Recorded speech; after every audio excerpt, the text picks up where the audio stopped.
When most people think about inbound marketing, they think of website content, organic traffic, and lead generation.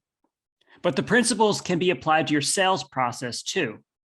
And in fact, it is with your sales team that your inbound effort can have the quickest and most noticeable effect. If we think of the goal of inbound marketing as educating your audience so they can become customers, nowhere is that more important than when the prospects are in the final stages of a purchase decision. So how can you use inbound principles to improve the sales process? That's the question we're addressing today on Solving Inbound with our special guest, Kevin Phillips.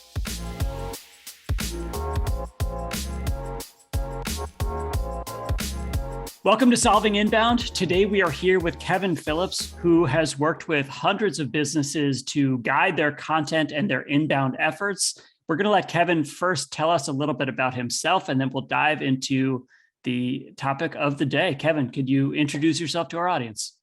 Yeah, hi, I'm Kevin Phillips. I wear a couple of different hats here at Impact. I am the original content trainer, training up our clients on how to do inbound marketing. They ask, you answer. And I'm also the principal professor. I create a lot of educational content for our educational platform on Impact Plus, where I create all kinds of silly videos and hopefully informative as well on everything inbound marketing, content marketing, and they ask, you answer as well. I love it. The original OG, the OG. I like OG. Yeah, I like the OG. But Kev, we're super excited to have you on because you really have pioneered the way for so many of Impact's case studies, and before Impact, the Sales Lion. You've really been around since the beginning, and it's just a really cool opportunity. So let's start with this. Obviously, we're talking about sales enablement content today, and I think we probably have to start with some kind of definition. So let's talk about what the difference is between sales enablement content and maybe the typical blog content that you'd see on most websites. Yeah, I think that's where a lot of people get it wrong, is that people think sales enablement content is just content too. But to me, there's kind of a split in content that helps inform people, that's informational, that helps you learn about something, and then content that helps you make a decision, and more specifically, a purchase decision that's going to help you say, I know what I want to buy, or what product I want, or what service I want, because I've done all this research and I know enough now to make the most informed decision possible. One example I always like to use is when I worked at a sleep clinic, I was creating all kinds of content, like 150 plus blog articles on sleep medicine. An informational blog would be something like, well, what is sleep apnea? Or what are the symptoms of sleep apnea? You're just kind of describing the symptoms that someone has, and they don't know any solution to it yet. They just kind of know what they're feeling and what's going on, and they're trying to articulate that in a search. Then they start to learn, oh, okay, it sounds like what I have is sleep apnea. Then they start researching it a little bit more and still asking informational questions. Once they start getting to a point where they're like, you know what, I really need to have someone help me solve this thing. Like, I'm ready to talk with someone about my next options. I've gathered all this research. I know about a lot of stuff about it. What are those questions I would have that would get me to actually have a sleep study with a specific clinic? So what questions would I then be asking them? What is the sleep study? What is the process? What am I allowed to bring to it? What are all these different weird wires and stuff you're going to be hooking me up to do? What does it tell you about my health? What happens after you do your little diagnostic test? And what is the long-term treatment that I can expect to help it? And those are all questions that, the sleep clinic should be answering about how they can help you solve your sleep apnea. Questions about sleep apnea, informational, questions about sleep apnea treatment and therapies, and the studies, that is more sales enablement. It's helping you make that decision of, yes, I'm going to go through with this thing and do it.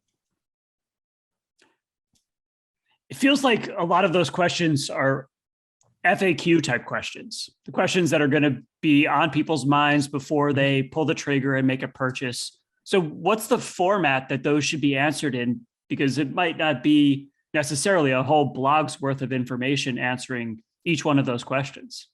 Yeah, some of them might be short answers. And that's kind of an important thing to, when you're trying to figure out what sales enablement questions are, and you got to get the marketing team and the sales team working together, because sales might think it should be answered one way. Marketing might think it's answered another way. So you kind of want to ask some of those questions like, can you understand the intent behind what someone is asking here? And one of my favorite questions to ask a salesperson when they're like, I think this is a sales enablement question, would be if I wrote this for you today, can you see an application to use it to help you close a deal tomorrow? And if the answer is yes, then it'll kind of get greenlit a little further. Now we have a couple other questions we typically ask too that kind of decide the format. So it's like, okay, cool. So this is an important question. We need to answer this. When are people asking this question? Looking at the buyer's journey, are they asking it at the beginning? It's probably not a sales enablement question. Might be something we still need to answer because it gets people into the funnel, but it might not be something that helps you sell. Figure out what stage it's at, and that can also help you determine, how to prioritize it. When we're first starting out with people, we like to prioritize the sales enablement questions. We want those questions that can answer, that can make you money faster. Another question to ask is, the salesperson might state it one way, but is that how the buyer would actually ask it? Is that what is on their mind? Right. So we got to know, how are they asking this question? So how and when are they asking the question is really important. And then, the big one is, what format is this thing best to be done in? Is this going to be, a blog article? And if so, is it a generalized type of answer, or is it a targeted about our business kind of answer? So what format and what angle are we taking at this?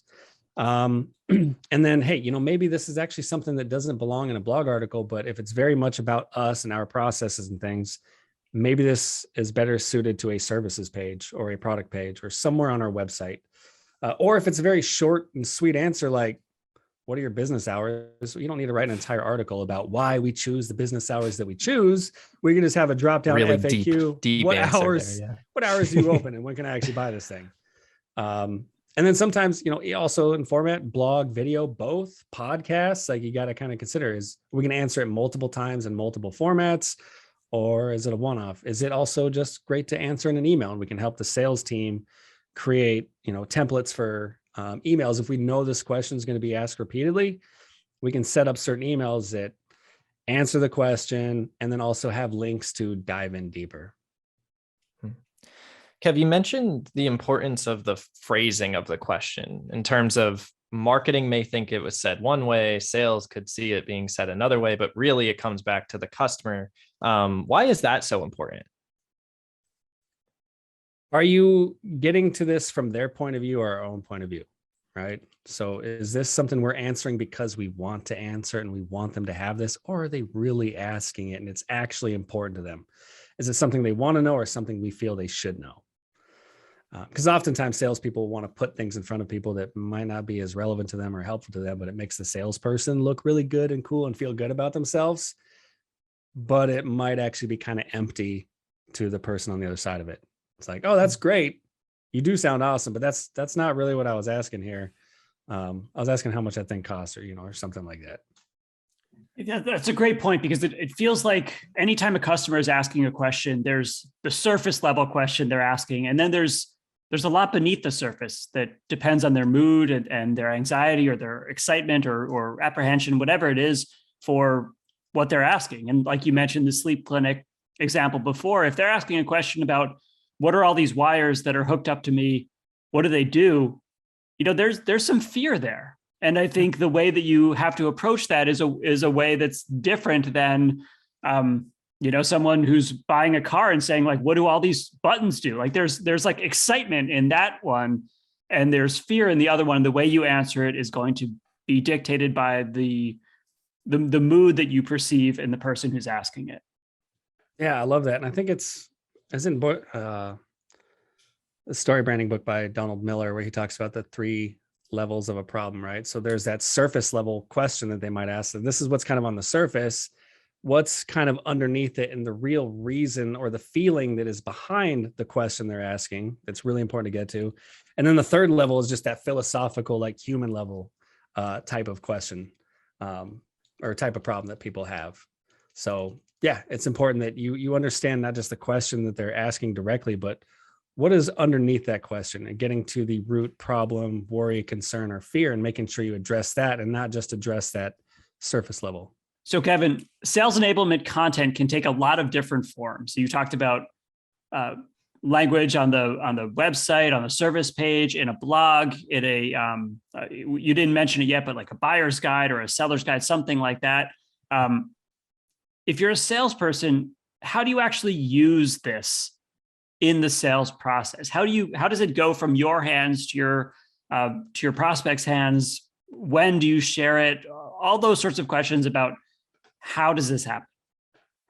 Yeah, the salesperson is the person who in the end is able to compile all the information from different sources for the person. Because like you said, it can be, the information is out there, but where? And one question might be answered over here, and it might be scattered across your website in many different forms, on different pages and different blogs, on a video, on your YouTube channel, wherever. It's up to the salesperson to get the right information at the right time to the right person. And usually one of the best ways is through assignment selling, through emailing back and forth to prospects, making sure that every email has a purpose and, some sort of clear intent and goal for it, rather than the typical, hey, just checking in to see if you've looked at that. Give me a call back when you get this email. Instead, being able to say, hey, on that call, you had this question. At the time, I don't think I answered it that great. So what I want to do is I want to send you a link to some information right here. So giving people kind of homework to read in between sales calls. You can do it proactively. Like if a sales call is coming up, you can go ahead and send them information ahead of time that, hey, this is going to best prepare you for the call we're having. Or you can use it, retroactively, like, hey, we got off the call. And the original example I gave was, you asked a question on during our call, and I wanted to follow up with some more information on that. So here's a couple of resources for you, a couple of links that you can jump into. And some of these emails are things that we can craft ahead of time. Jumping into like a quick example, one of my favorite examples comes from this company, Fire and Ice. They do HVAC installation, maintenance, and repair and things like that in Columbus, Ohio. And anyone who signs up to have an inspection, like say, hey, we want you to come out potentially and inspect our equipment to see if it needs to be serviced or not. They had every single salesperson create an email template that does the same thing. And then every single salesperson shot the same video. So it always comes from that rep that you're dealing with. They always send, here is a video that teaches you all about who we are and what we do. So you learn about the company. Then they pair it up with another video that is, we know the most common questions you're going to have because, hey, we've done this thousands of times and 90% of people are going to ask these questions. Here is those questions and our answers to those questions. So that when they show up to your house to service your equipment, people aren't hanging over your shoulder going, what is that you're doing there? What's going on there? How long is this going to take? What are you doing? How much is that going to cost? They know those things ahead of time. They are at ease now, and they're more prepared for this visit that they're going to be getting than they were before. Gotcha. It sounds like, we've talked about They Ask You Answer a little bit before, and I think our audience has a little bit of an understanding, but the magic of They Ask You Answer is how it speeds up the sales process. And as you were talking, it kept reminding me of answering these questions ahead of time versus, you hop on the call, they're going to ask this question already, but you've already got your like pre-planned script for it. It feels like a waste of time when you're on the call. You're like, I thought you might ask that. Here you go. Versus just sending it ahead of time and answering it. Take us through a little bit about why sales enablement content speeds up that sales process. And, I'd love, even if you dig in on that example a little bit more of how it speeds it up. It makes things, exactly. It shortens it because people don't have those questions on the call. If you are giving them answers ahead of time, then you are saving yourself time. You're not going to, that 30-minute call you might have scheduled might only be 10 or 15 minutes because the majority of the questions, we've tried to make sure we answered them ahead of time. We sent that 80% video or the 80% piece of information off ahead of time. What 80% of people are going to ask. Now, on this call is when you get to ask those other 10 to 20% of questions that you still need to fill in the blanks. But still, you're not asking those 80% plus your 20% of questions. So your call is going to be dramatically shorter, which then allows you to work with more people, and you're building trust. So people trust you because, hey, if you're the one educating them, there's an appreciation for that. There's you're not trying to pull the wool over my eyes, or you're hiding information from me until I have my pen in hand ready to sign the deal. And then you're going to tell me. You're getting all your cards out on the table. And I trust that and I respect that. And I'm probably going to want to do business with you. So it builds trust, which then helps you close more deals. It shortens your sales cycle because you're answering questions, that in the fire and ice example, all those people shot a video one time and they answered those most pressing questions once and only once. They're not having to do it repeatedly over and over and over every day, where other salespeople are like, yeah, we could ask this question every day and we answer that question every single day on every single call. It's all done ahead of time. You cut all that time out and you get to things a little bit quicker. And it makes me realize like they are like the downtime, whether you're visiting someone on site or you're going to have a conversation, or maybe you're just hopping on a call like we are today. There's time between that first engagement and the next engagement. So I imagine that within that process too, like you don't have to wait a week until the next available call. You can say, hey, between now and then, I need you to read these 3 things. I think they'll help a lot. Kev, do you mind jumping into the flip side of this? It helps close deals faster, but I imagine it might also speed up disqualifying people. Yeah. And you would think that's a bad thing, right? You give people information and they say, you know what? I don't think I need to have this call anymore. And you'd be like, wow, I'm losing leads. Well, no, you're losing bad fits, people that probably were not going to be a good fit, that either A, you would spend all this time trying to get them to see your point of view or whatever on the call. And I'm saying, no, now that I know this information, it's not working out for me. Or pushing an answer onto someone that is not right for them, a solution to them. Like, we know that this probably isn't really good for this person, but we need to increase our revenue. So we're going to try and get them to buy it anyway, in which case they make that purchase and then later find out the real answers. And then they have a bad feeling in their stomach about your business, the salesperson they worked with, and they have buyer's remorse. And they will take to social media to tell everyone to watch out for this unscrupulous company who will force things on you that are not a good fit for you. So yeah, it helps you just weed out those bad fits. It saves time in your day chasing down things that are never going to happen. And then the people that do take those calls, from reading all that content or watching those videos or opening that big old buyer's guide you sent them, they're then much more invested. And then, Marcus likes to famously say, once he started doing assignment selling and sending sales enablement content ahead of time to people, that all he had to do was just not screw up the deal. He just had to show up. They already know what they want. They know they're pretty much going to buy it. They've got just a couple of extra questions. And you just got to tell yourself, do not screw this thing up, because it's pretty much already sold itself. A magical feeling. I also think about the idea that when someone's making a purchase, especially a bigger purchase, there's a lot of emotional and mental processing time that has to happen before they're ready to pull the trigger. And when you hear something, when you're in a meeting with someone, it can be hard to digest it and to really fully get it. So even if the salesperson gives you the exact same answer that the piece of sales enablement content does, the fact that the sales enablement content comes home with you, you have it on your computer, you can look at it whenever you want to, you can read it more than once, you can share it with a colleague, share it with a spouse or something like that.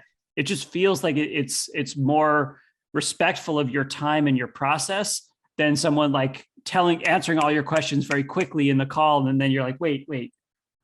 Yeah, I know that when I'm approaching a big decision, I need time to leaf through and get myself, fully ready. And I love that this process that we're describing is respectful of that time and respectful of the way that people make big decisions.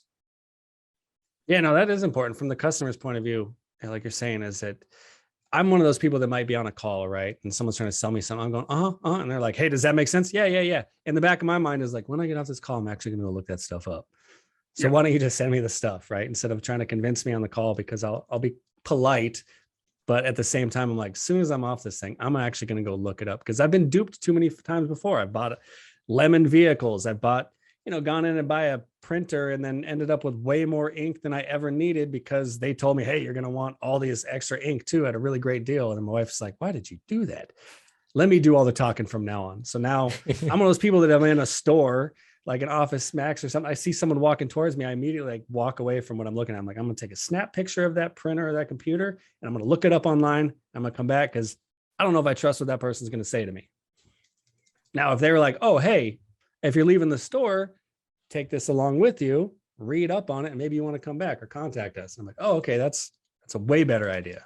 Yeah. Because I don't want to get sold to in the moment. I'd need that time to digest and really think and talk over some of these big purchases with my wife. Who's making all the decisions? No, I'm just kidding. Kev, we've talked about the preparedness of a buyer before, and you bring up a similar example to what we've talked about in the past episode. I think, John, we talked about Target or Best Buy or something. The idea of like it's the analogy of you first walk in the store and there's someone right at the door and they say, "Hey, how can I help you?" And you're like, "I don't need any help right now. I'm not ready to buy." And you brought up earlier kind of like the informational content versus the sales enablement content. But when you walk over to maybe the example we used was TVs. When you walk over to the TV section, you might be looking for someone who can help you finish that decision, and then they can bring that expertise. So it makes me want to go back to what you mentioned earlier with that creating informational content versus sales enablement and kind of how they bridge together. So can you take us through a little bit of like, when do you need to create content where it starts to feel more sales enablement versus informational? Like, what are the key signs?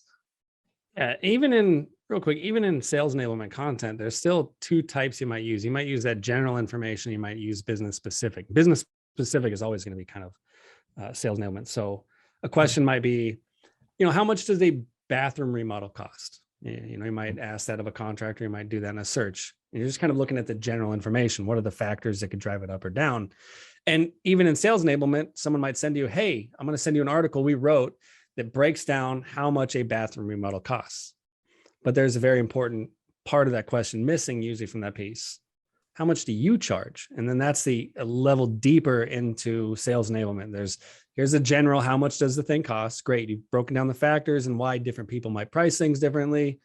Got it. How much do you charge? And how do you actually rate the remodels? And then that's when you're like, okay, now we got to tell people about our specific processes and our price points.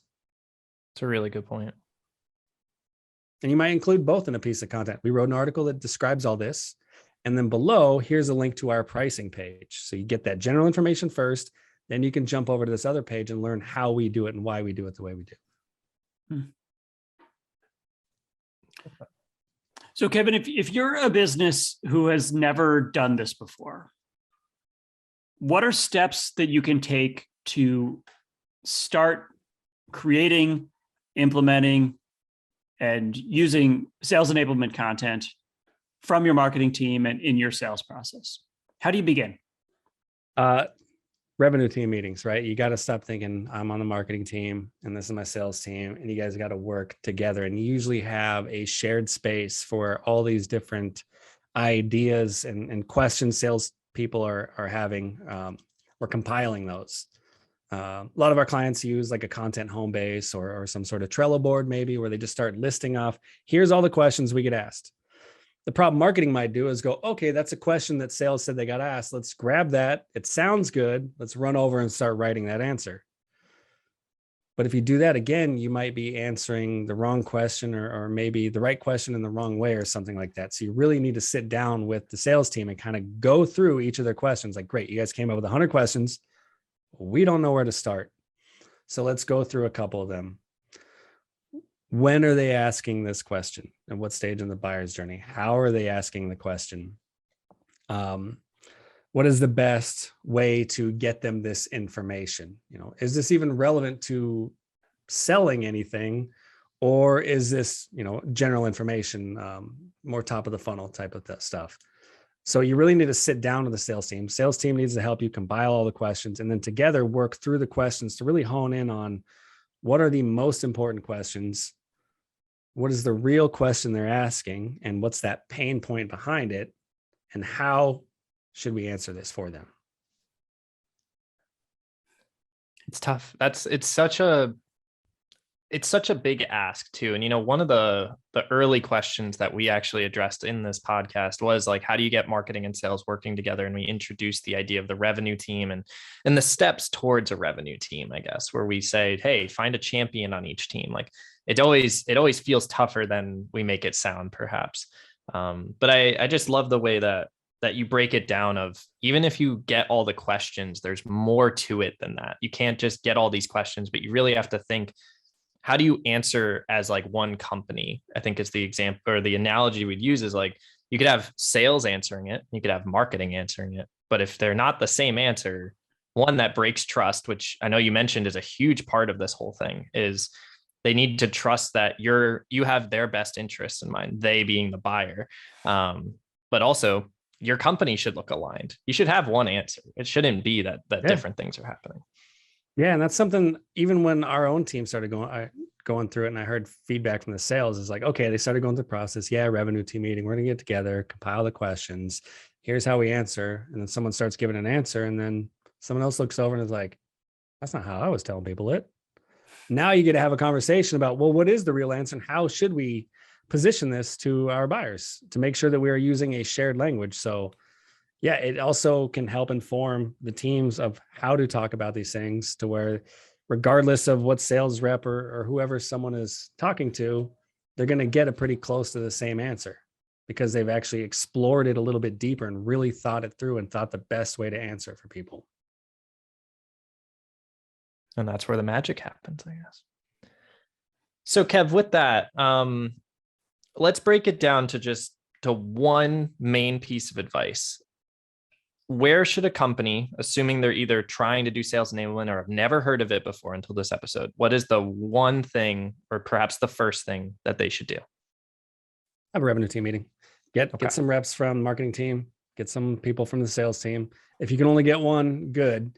But the more the merrier, because again, you'll uncover things you wouldn't have really thought about. So start having regular meetings between these teams. Don't just think that we're going to do it one time. We're going to write down all the questions. Then over the next year, marketing is going to tackle them.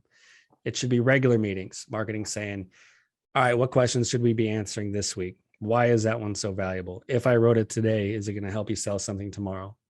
Also, here's the questions we already answered for you guys. Here's where you can find them. And here's suggestions potentially on how to use them. Which we created a quick template for an email for you guys that you guys can use and just kind of plug in some personalization here and there. But we've got like 80% of this email already written for you guys with the links to the more in-depth content. Appreciate if you guys start using it, and then we can measure it, look at the open rates, the click-through rates, and see how effective it actually is going. But it all starts with just trying to break down that silo between the two teams and really start putting the heads together and thinking, what's best for the prospects and how can we answer it in the most succinct way for them. Kevin Phillips, thank you so much for being here today on Solving Inbound and sharing your insights. I love these steps that you've provided. And I think everyone who hears this sees the value of the application of what you're talking about to make those sales conversations happen quicker, to cut from 4 calls down to 3 calls, or from 30 minutes down to 20 minutes, to build that trust faster, and to align your company around a shared message that provides a seamless experience for your buyer from step 1 through closing the deal. So super valuable, super helpful. Thank you so much for being here. For everybody else, thanks for listening to another episode of Solving Inbound. We'll see you next time.